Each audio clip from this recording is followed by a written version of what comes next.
Welcome. So today I have Jen Harries, who's an accessibility expert and really focuses on developers and teaching accessibility for developers. Welcome to the show. Do you want to give everyone kind of a bit of a background and bio for what you do? Yes. So I have been in the web development space since 2011, and I have worked with everyone from the small little solopreneurs up to companies doing 100 million in revenue. So I've worked with a wide gamut of different companies, and more recently, since 2019, I've gotten into the web accessibility space. And the real thing behind web accessibility is that people are not perfect. We have imperfect people and they live in an imperfect world, and either our websites can meet them where they are at, or we can lose them to someone else. And those are our main two options. We can either be where they're at and we can say, okay, you like big fonts. Great. You can increase your font easily. It's not going to screw up our website. Mm-hmm. Or we can say, nope, everything's screwed up and the person's off somewhere else. I mean, those are our options. We can meet people or we can exclude them. And what got you into accessibility specifically? So I'm a developer at heart. My degree and background is computer science. I worked at Boeing for several years as a software developer. And I got into accessibility because it was an interesting rabbit hole. And I'd heard about it. I'd heard some things about it. And I looked into it and I was like, ooh, this is a fun rabbit hole. And it's like this whole giant ecosystem and rabbit warren and everything, and it was just really intellectually exciting. And then after I got intellectually excited about it, I reminded myself that this also helps me, and this helps my family, and this helps my friends, and this just helps everyone. Because something that most people have no idea about me is I have brain damage, and I have difficulty speaking. And I have had countless people come up and say, well, I can't be a public speaker like you. I don't have the talent. You actually have far more talent. I have years of speech therapy. I have years of public speaking training. I have years of work. You actually have far more talent than I do. But the difference is the work. And that's what a lot of people who have various different disabilities have, is they've put in a lot of work to appear normal, to appear that they don't have issues so that society is more welcoming to them. And so that they can interact better with society, and so that they can make money and they can be part of things and they can enjoy their lives.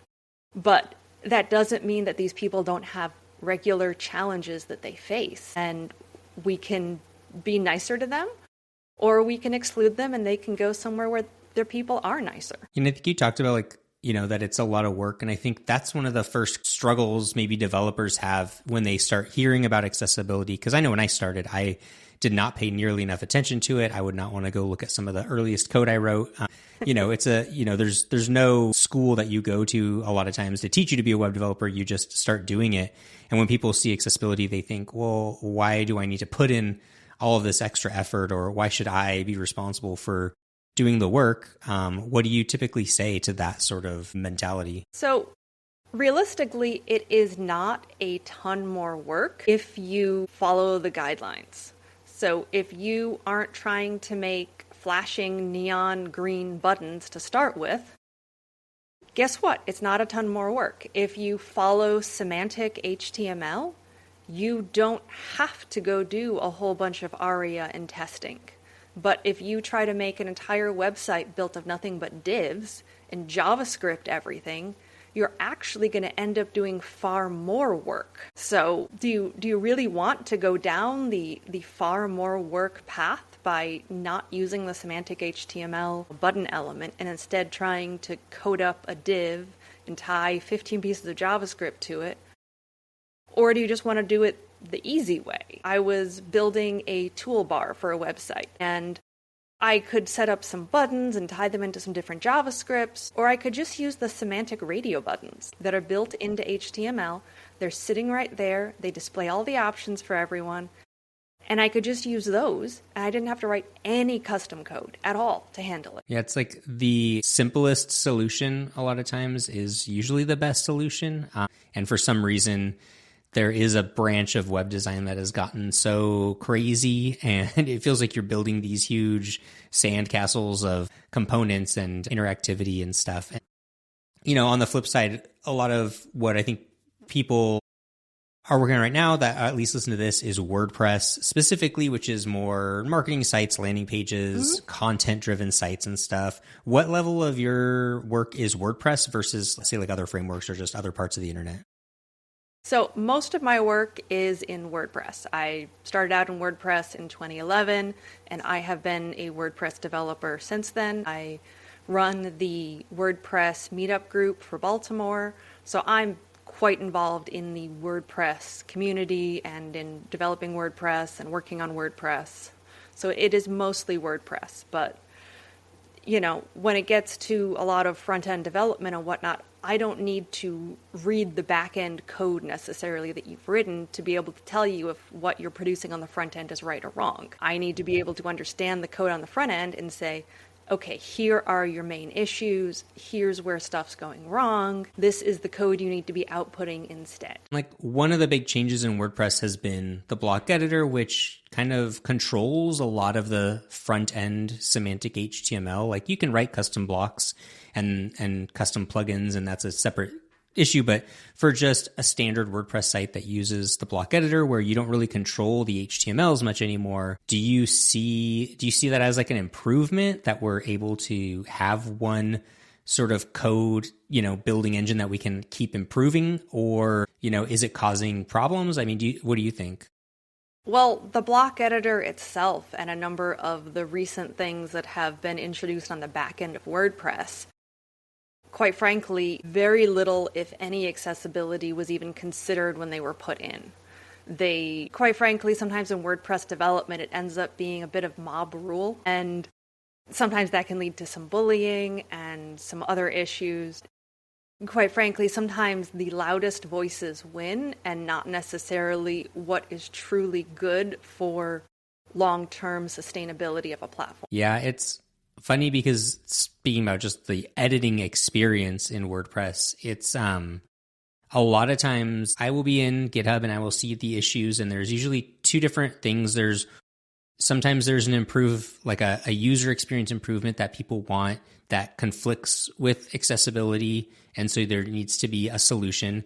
And sometimes there's a user experience need that would actually help accessibility and just help most users, because a lot of accessibility features that's going to help the majority of people because it's about simplifying and using things the way they're meant to be used. But in the situations where there's a conflict, it feels like a lot of times what ends up happening is nothing.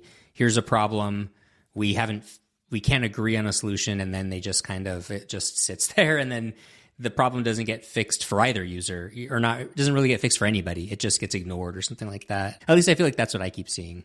Yeah, I've definitely seen that. I've spoken with Steve Jones. He's a developer over at Equalize Digital, and he's actually put several accessibility fixes into various, he's contributed the code to WooCommerce, some code into WordPress. And he said that there were two big obstacles. One was just the people, and two was the legacy code. So he was working on updating the table block, if I remember right. And he said, the actual fix was really easy. The problem was there's this mountain of legacy code hanging around in the ecosystem that you also had to deal with. And he didn't realize when he went to go make the small fix that he'd have to also deal with that mountain. Yeah, and that's made contributing a little bit harder because, everything, we can't just change things on people. We can't just break existing sites. So there's the hard work that has to be done. You would like to think that when we introduce a new block, we would have it accessible by default. So that way we're not in this situation. Yes. Obviously, that would be the ideal. That would. Start there, or don't put it in. But we are where we are for sure. Yeah. And I mean, it feels like whether WordPress wants to embrace it or not, which it really does sometimes feel like core does really want to fight this against accessibility for some reason. It does feel like legally, regulation is coming for accessibility. It is. Quite frankly, these, big companies like WordPress and Automatic as the major contributor to it, there's a very good chance they will face the European Union in what's coming up in June of 2025, and that's the European Accessibility Act, or the EAA. And in that, the tool makers, so the people who actually make the tools, are going to be held responsible for the accessibility of the tools. And so under that new law, and I happen to really like this idea because, quite frankly, the end user trying to make a small little site for themselves, they don't know much. But these big companies and these big contributors making these big things that impact a huge amount of the internet, they do have the ability to know this stuff. They should know better. And they should be producing tools that make it by default accessible. Yes, the person can add a whole bunch of terrible content, and that's on them. But the tool itself should be accessible. And the European Accessibility Act will say that, one, your tool needs to be accessible, and two, you have to give information about how your tool is accessible. And that is going to be a big thing as we come into this new legislation. So in like the list of, when I launch a website, there's maybe the developer who built it, maybe the plugin developers or the theme developers, there's the hosting company, there's WordPress itself, there's the end client who paid for the website and is updating content. There's all these people. So how do we know exactly who, because it feels like sometimes WordPress itself loves to play like it's not responsible for big things game. And so, how do we know where between the hosting company, the developers, the platform and everything, where that like ultimate responsibility is going to lie? So I think it's going to come down to who created the actual bits on the site. So for example, the hosting company, quite frankly, they're not doing much that impacts the front end of your website. They're not. Now, their own forms, for example, like signing up for their own services and all of that, those forms are 100% on them. Those forms do need to be accessible because you're losing sales if they're not. And as a larger company, they will fall under the EAA. But the next part is, the WordPress default themes, the WordPress default modules within the block editor, those all need to, by default, be accessible. Now, if the people inputting the content, if they are screwing things up, if they're adding bad content, if they're doing all of that, that's then on them. But it's really going to come down to who puts it there. So if you have a block, and let's say it's an accordion block, and that accordion, the code itself, the semantic HTML, the JavaScript behind it, if that part isn't accessible, then that is on the people who wrote that code. Because it doesn't matter how well you input content, it won't fix that. Mm-hmm. So it's going to be on either the block editor or Elementor or Bricks or any of these other different tools in the ecosystem. It's going to be on them to produce, by default, the accessible code. And so have you looked at like page builders like Elementor or like some of the newer ones? And the block editor, which is its own page builder, do you look at these different tools and do you feel like there's a sense that they're aware of this and working towards making sure their output is semantic? Some of them definitely are. So I did not personally do a review on the page builders, but I know Amber Hines did, and she evaluated the different builders. By default, the block editor was doing the best, and certain blocks, groupings like the cadence blocks, were doing quite well. The cadence under the Stellar family has definitely put work into their accessibility. They actually have accessibility testing in their systems. So that part is really quite good. Then Elementor did quite well. Elementor, I've seen quite a bit of evidence from them that they are really starting to prioritize. And they have, 16 million installations now, maybe more. And they really started to put it in. They have some handicaps because some of the legacy code that they have was really not semantic at all. And so trying to deal with that technical debt is definitely a challenge, but they have been moving and migrating towards a more accessible platform. And then some others scored really poorly, like, for example, Divi. Divi scored terribly. The modules, the front end code, there's just a lot of big gaping holes that are currently there. Then I had done a review of the different WordPress form plugins. And what happened when you just grab their default forms, maybe toss a few different modules in to the form and see how they do. And no surprise, really, Gravity Forms did the best, but some of the others like the US Form and Fluent Form were also doing quite well. Nice. And of course, there are a few companies that are trying to stick their head in the sand. The UP forms declined to participate at all. Okay. And that's of course concerning because really you're going to decline to participate completely? Yeah. That doesn't give me a lot of confidence. Yeah. And they are most definitely a company that is large enough because the EAA doesn't apply to micro enterprises.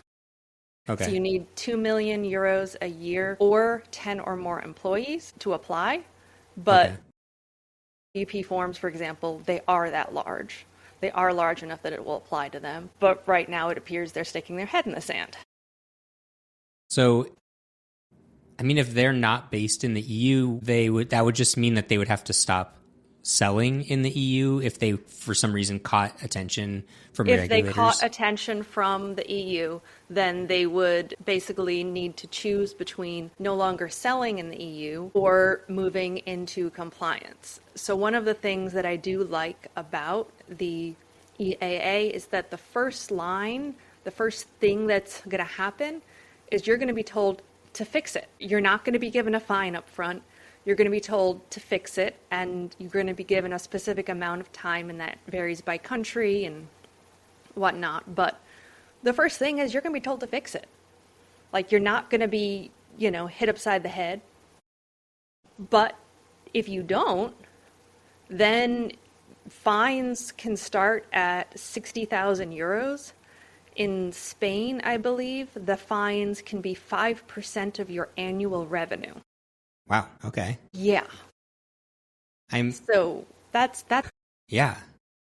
And you said that, the comparing page builders, the block editor does pretty well on its front end markup. And I do think my theory is a little bit of that is that the block editor just doesn't do a lot of things that other page builders do. So it doesn't have carousels, and it doesn't have sliders, and it doesn't have accordions, and it doesn't have forms. A lot of these page builders have forms built into them and stuff like that. It doesn't really have a lot of those. And I feel like, in my mind at least, anything that's interactive or involves forms, buttons, animation, that stuff, that's like the higher risk areas of developers not writing accessible code. I feel like when you get to those things that are a little bit more complicated, that's where you start to see more mistakes. Do you think, is that correct, or am I mistaken? Absolutely. The simpler the elements, generally the easier the accessibility is, as long as you're actually following HTML and you're not trying to make everything a div.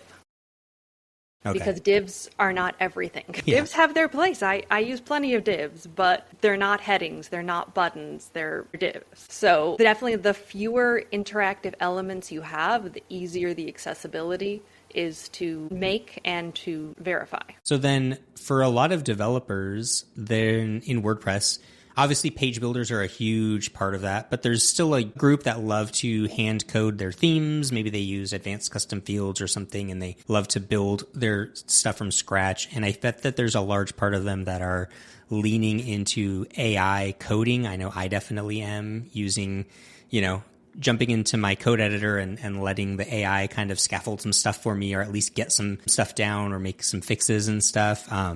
Have you messed with AI code, and do you have thoughts on it in terms of accessibility? Yes, I definitely do. The one I usually use is Claude. ChatGPT and I have never gotten along. It's just not a good relationship. Claude and I work much better together.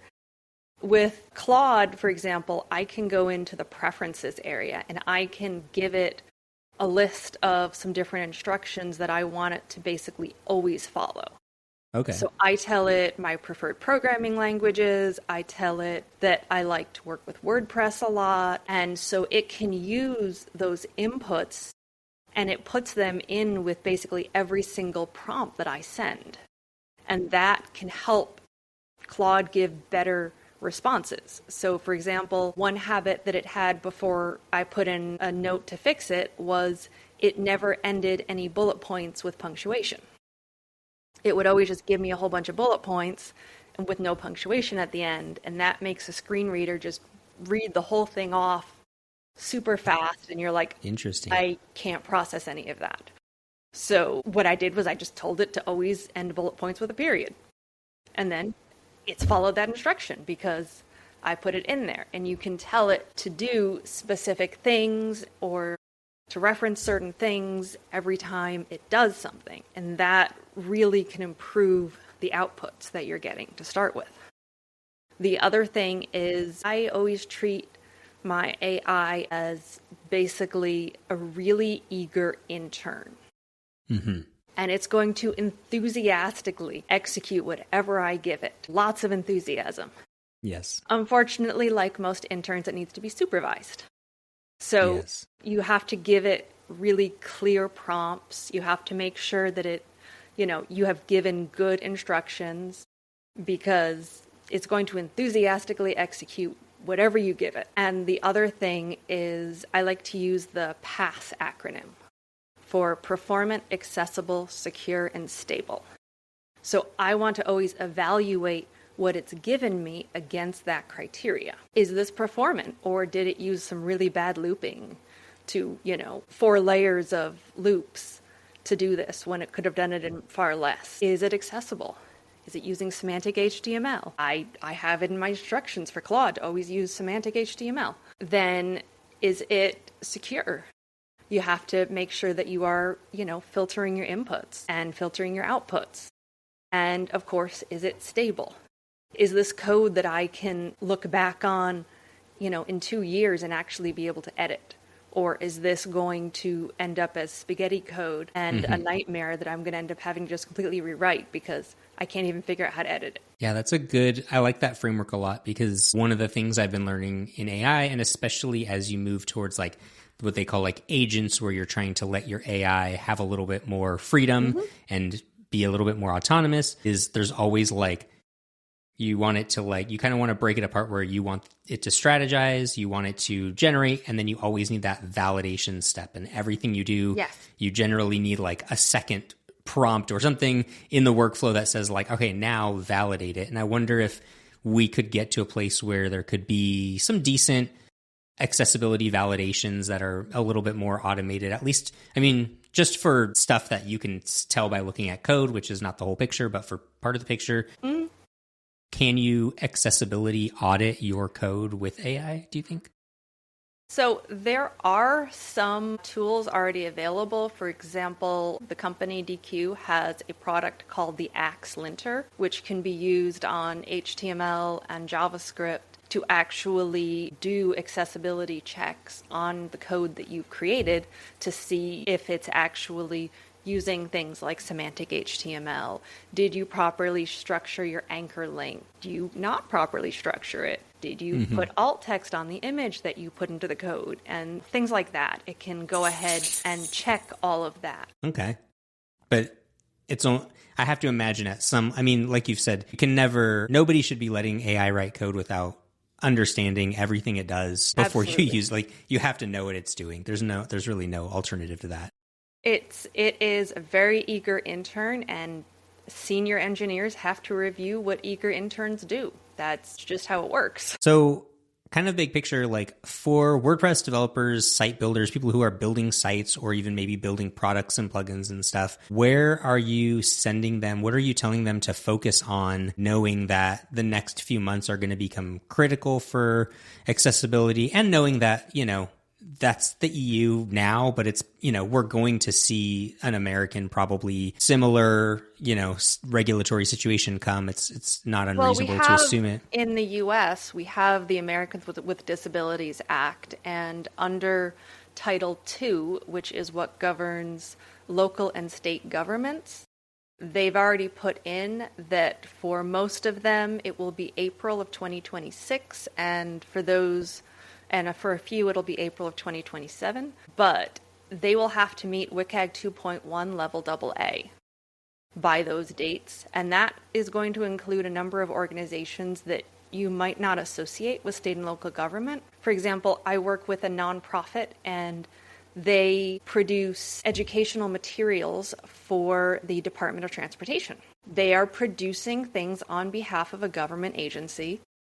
Or another organization, they get funding because they help with treatments that help with public health. And so they are providing services on behalf of a government agency. And so there's a whole bunch of little things that are going to get kind of swept under this. And then the Health and Human Services, or HHS, which governs Medicare and Medicaid, they released a statement that healthcare providers will need to meet the same WCAG 2.1 level AA by May of 26. So that's going to impact a lot of healthcare providers because, a lot of them accept Medicare and Medicaid because they like getting money. Yeah. Okay. So knowing that this is definitely coming, and I do think in WordPress especially, government, profit, local government, school district, these are a lot of the clients people have in WordPress. Exactly. Where WordPress is very popular. So where do you think people should go to start preparing? Should they be thinking about how they're building things and changing the tools they use, or educating themselves? I mean, what do you think people should be doing? So there's a lot of things you can do, and it can be really, really overwhelming to a lot of people. And I completely understand that because accessibility is both wide and deep. It is not a small thing. It is a big thing. So it really starts with processes. You have to take a look at your agency and you have to take a look at processes. Because if something's not in your process, it's not getting done. As I'm sure you're well aware. The big issue is that accessibility is frequently left for an afterthought. At maybe the end of the process, they're like, can't I use what I've been doing for the last 10 years and build it out to here, and then someone just comes in at the end and applies some shoe polish?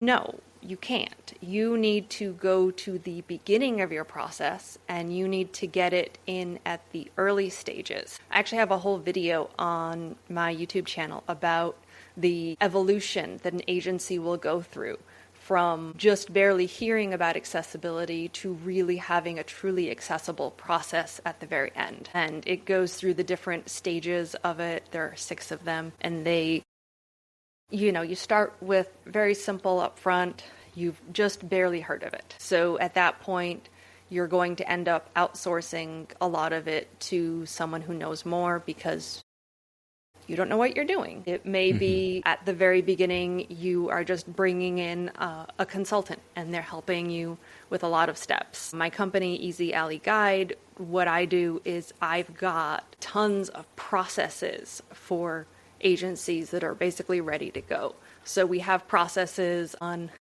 how do you talk to a customer about, for example, their current accessibility provider. Let's say they're using an overlay company. And, one of the departments of the U.S. government just went after Accessibility because they've been doing false advertising. And they're being fined and they're being told to clean up their act. Because they have basically been lying and saying that they made something completely done and they did not. So one of the things is that you want to get them to say no to their existing provider. And that's one of the sales strategies that I have, is you get them to say no 3 times to their existing provider so that you aren't the bad guy. You're asking them questions that lead them to saying no to their existing provider. And so I have different things for auditing. So for example, I have a quick audit process, and that takes you through pretty much the biggest issues.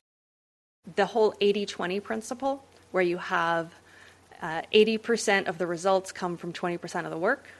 Well, 80% of the accessibility problems come from about 20% of the accessibility criteria.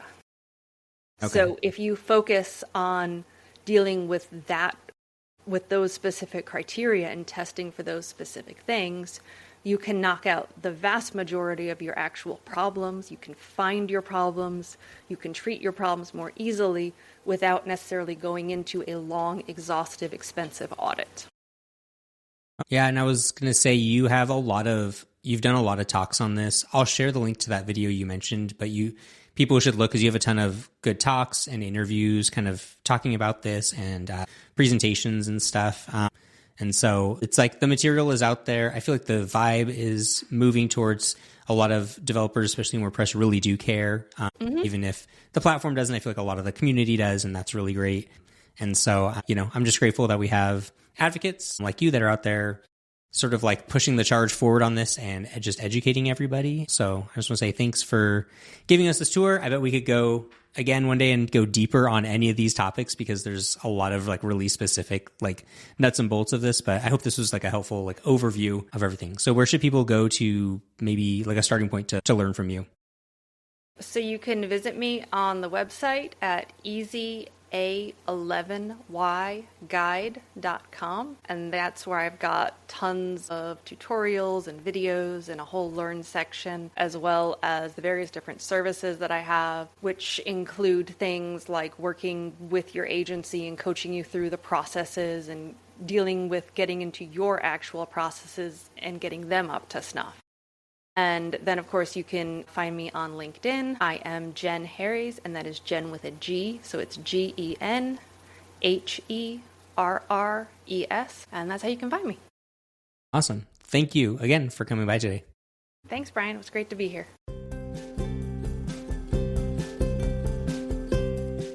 Webmasters is hosted by me, Brian Cords. If you enjoyed the show, be sure to like and subscribe, leave us a review, or share this episode. For more, visit webmasters.fm. Until next time.